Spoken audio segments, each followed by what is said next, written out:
બારડોલીના ઉમરાખ હોસ્પિટલમાં ઓક્સિજન અભાવે કોરોનાના દર્દીનું મોત થવા પામ્યું છે, જેથી મૃતક દર્દીઓના પરિવારજનોએ હોબાળો મચાવ્યો હતો। આ બનાવ બાબતે બારડોલી પોલીસે પણ ઘટના સ્થળે પહોંચવા પામી હતી। સુરત જિલ્લાના બારડોલી ઉમરાખ નજીક આવેલા ઉમરાખ હોસ્પિટલ ફરી વિવાદમાં આવી છે। ઉમરાખ હોસ્પિટલમાં ફરી કોરોના વોર્ડ શરૂ કરાતા જ હોસ્પિટલમાં મેનેજમેન્ટ સામે બેદરકારીના આક્ષેપો કરાયા છે। ગત એપ્રિલના રોજ ઉમરાખ હોસ્પિટલમાં કોરોના વોર્ડમાં દાખલ કર્યા હતા, જોકે હોસ્પિટલમાં અપૂરતા સ્ટાફ કારણે યોગ્ય સારવાર થતી ન હતી। ગતરોજ ઓક્સિજન ઓછો પડતા પરિવારજનો ચિંતામાં મુકાયા હતા, પરંતુ હોસ્પિટલ દ્વારા દર્દીના સગા નવાને જાણ સુદ્ધા પણ કરવામાં આવી નથી। આજે સવારે દર્દીએ દમ તોડી દેતા પરિવારજનોએ હોબાળો પણ મચાવી દીધો હતો। મારું નામ અયુબ ગામિત છે। હું વ્યારાથી આવ્યો છું। અમે મારા મમ્મી પપ્પા બંને જણા એડમિટ કરેલા આવ્યા છે। તો અહીંયા જનરેટર અવાર જવાર 2-3 વાર બંધ થઈ જાય છે। અહીંયા કોઈ સ્ટાફ નથી, જનરેટર ચાલુ કરવાવાળું કોઈ નથી। જનરેટર ચાલુ કરે પતે જઈને ચાલુ કરવું પડે છે। કાલે શું ઘટના બની? કાલે પપ્પાને જનરેટર બંધ થઈ ગયું, તમે રહી ગયા, એમાં પપ્પા એક્સપાયર થઈ ગયા। તમે કોને જાણ કરી? અમે ડૉક્ટરને જાણ કરી તો તેમ કે આમાં કંઈ નહીં થાય એમ કીધું। અત્યારે પોલીસને જાણ કરી ખરી? અમે પોલીસને જાણ નહીં કરી, પહેલાં લોકોએ જાણ કરી છે। અત્યારે બીજું કોણ છે તમારું એડમિટ હજુ અમારા મમ્મી અંદર જ છે। હજુ કેટલા પેશન્ટ હશે અંદર? હજુ 2 છે, એક બીજા છે અમારે તે બાજુના છોકરા છે। નામ રાકેશ વસાવા છે। હું જે મારા બેન છે અહીંયા એડમિટ હતા અને એમનું આજે સવારે ડેથ થઈ ગયું છે ઓક્સિજનના અભાવને લીધે।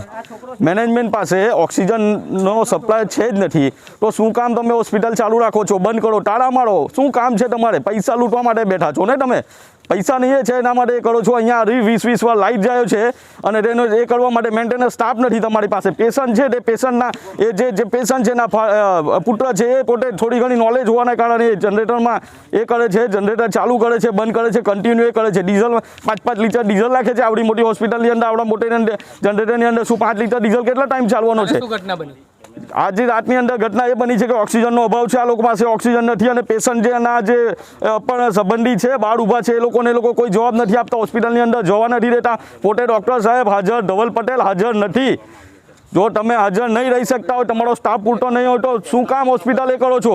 બારડોલીના મેનેજમેન્ટના જે પણ એ અધિકારીઓ હોય તે આવીને આની ચકાસ કરે, એની તપાસ ઉગ્ર માંગ થવી એવી અમારી માંગ છે, બરાબર છે? અને અહીંયાના જે રાજકીય હોય છે એ લોકોને બી અહીંયા ધ્યાન નથી અહીંયા કે પેશન્ટને ઓક્સિજન નથી, તો તમે શું કામ એ કરો છો? અમે બીજી હોસ્પિટલમાં જઈને ટ્રીટમેન્ટ કરાવી લેતે જો તમારી પાસે એનો અભાવ હોય તો, કાં પછી તમે અમને જાણ કરતે કે અમારી પાસે ઓક્સિજનનો પૂરો સ્ટોક નથી, અહીંયા અમારી પાસે પૂરો સ્ટોક નથી, તો અમે ગમે ત્યાંથી અરેન્જમેન્ટ કરાવતે। પણ આ એક ઓક્સિજનના બેદરકારી લીધે અમારા બેનનો જીવ ગયો છે, એનું શું? એની અમારી ઉગ્ર માંગ છે। મને એનો સંતોષકારક જવાબ જોઈએ અને પનિશમેન્ટ થવા જોઈએ, ડૉક્ટરના લાયસન્સ કેન્સલ થવા જોઈએ કે કાલે ઉઠીને બીજા કોઈ એવા પેશન્ટ હોય તેને જીવના હાથે ખેલી નહીં શકાય। તમારી એક નાનકડી ભૂલના લીધે અમારો એનો જીવ ખોવા બેઠો છે, એનો કોણ જવાબ આપશે?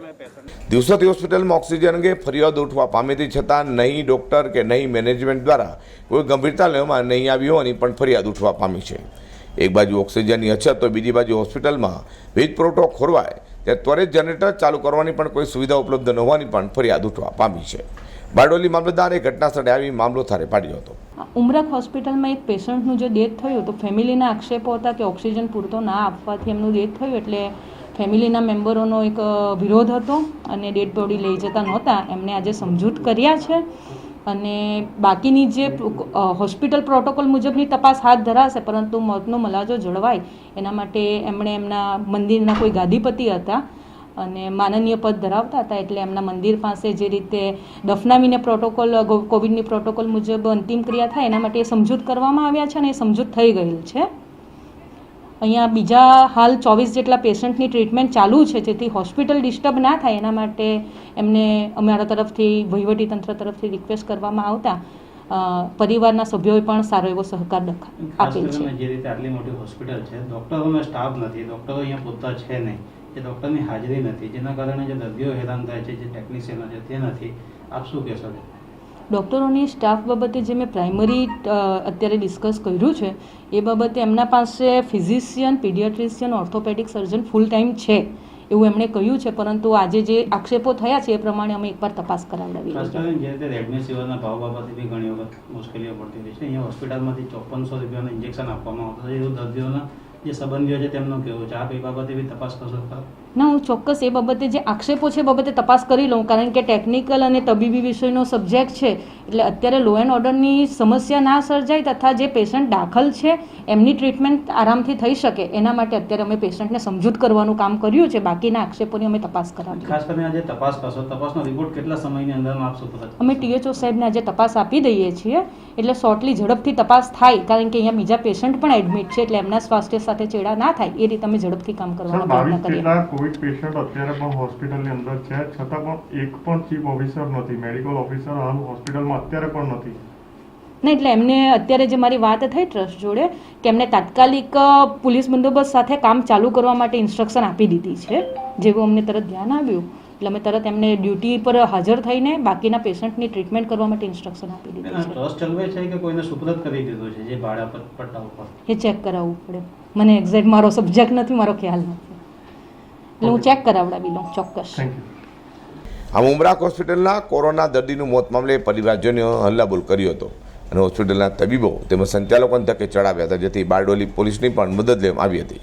અને એકવાર ફરિયાદ ઉઠતા હવે આરોગ્ય વિભાગ દ્વારા પણ કોરોના દર્દીઓ સારવાર કરતી હોસ્પિટલમાં યોગ્ય સુવિધાની પણ ચકાસણી કરવામાં આવે તે ખાસ જરૂરી થઈ પડ્યું છે. યસીર કાગજી, G20 ન્યૂઝ, બારડોલી.